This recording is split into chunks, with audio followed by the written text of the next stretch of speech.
Приветствую вас, друзья, на своем канале.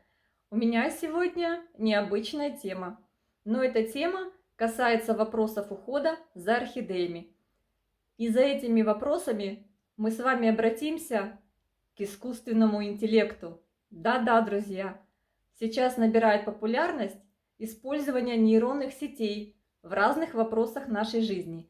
И я подумала, почему бы и нам с вами не воспользоваться этим? Может быть, мы не знаем какой-то информации, может быть, искусственный интеллект нам что-то покажет, подскажет. И вот, друзья мои, я скачала приложение чат GPT. И в этом чате каждый из вас может задавать любые интересующие вас вопросы. Конечно же, меня интересуют все вопросы по уходу за орхидеями. У нас уже с вами багаж знаний на эту тему.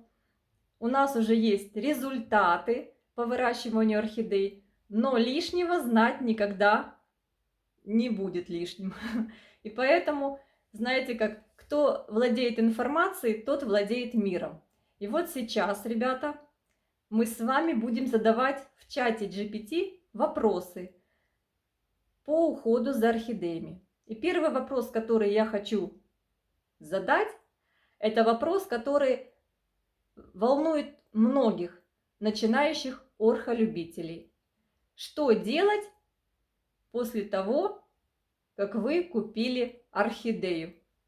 Какие дальнейшие действия? Вот мы с вами все были начинающими орхолюбителями, мы принесли домой свою первую орхидею, у нас у всех в голове возник такой вопрос: что же делать с ней? Поставить ее на окно, как ее поливать, пересаживать ее, не пересаживать.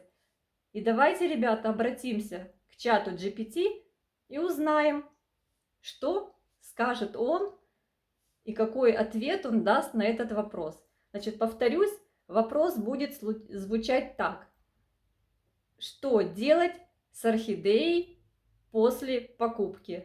Поехали, друзья. Так, друзья, зачитываю ответ, который мне дала нейронная сеть чат GPT. После покупки орхидеи необходимо обеспечить ей правильный уход, чтобы она могла долго радовать вас своим красивым видом и здоровым состоянием. Вот несколько рекомендаций. Первое. Разместите орхидею в подходящем месте. Они любят яркий, но разбавленный свет, так что поместите их в окно. Читаю дословно. Окно, которое не получает прямых солнечных лучей. Это была первая рекомендация.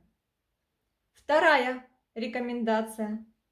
Обеспечьте хорошую вентиляцию в комнате, где находится орхидея. Это поможет ей дышать свежим воздухом и предотвратит развитие грибковых инфекций. Третья рекомендация, ребята. Регулярно поливайте орхидею, но не заливайте ее. Вода должна вытекать из дренажных щелей в горшке, иначе корни могут загнивать. Орхидеи необходимо поливать только тогда, когда почва в горшке высохнет. Рекомендация номер 4 от искусственного интеллекта.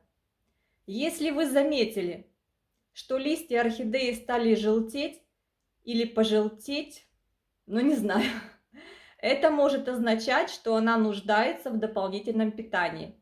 Попробуйте использовать специальные удобрения для орхидей, которые можно купить в магазинах садоводства.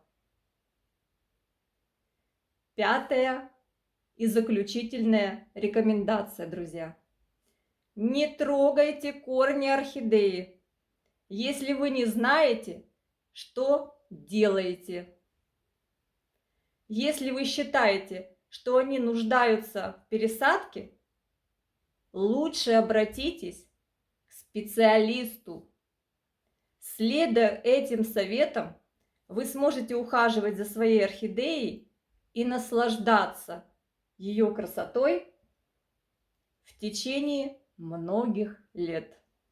Ребят, если вам интересен такой формат видео, обращение к искусственному интеллекту, мы будем с вами задавать различные вопросы искусственному интеллекту, получать ответы, делать выводы о наших знаниях по некоторым вопросам по уходу. Пишите в комментариях. Всех обнимаю. Всем большой привет из Одессы. Всем мирного неба и всего самого-самого наилучшего.